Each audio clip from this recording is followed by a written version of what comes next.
ఆరోగ్య పరీక్ష.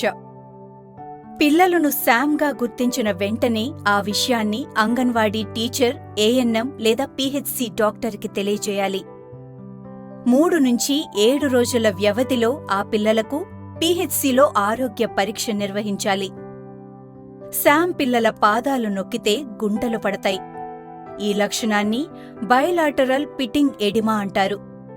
ఇది పాదాలతో మొదలై వ్యాధి పెరిగే కొద్దీ శరీరంలోని మిగిలిన భాగాలకు, ముఖానికి వ్యాపిస్తుంది. ఈ వాపును గుర్తించాలంటే పిల్లల పాదాలని 5 సెకన్ల పాటు నొక్కి ఉంచాలి. చేతులు తీసిన తర్వాత కూడా గుంటలు ఉంటే ఎడిమా ఉన్నట్లుగా గుర్తించాలి.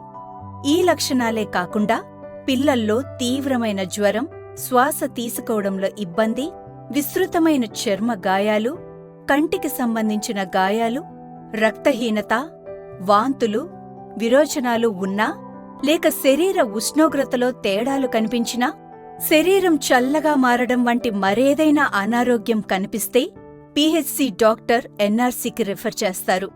పిల్లలకు అనారోగ్యం లేనట్టయితే దగ్గరలోని అంగన్వాడీ కేంద్రంలో పర్యవేక్షణతో కూడిన అనుబంధ ఆహార కార్యక్రమంలో చేర్పించాలి. ఇప్పటివరకు మనం ఏం నేర్చుకున్నామో మళ్ళొకసారి చూద్దామా? ఆరోగ్య పరీక్ష.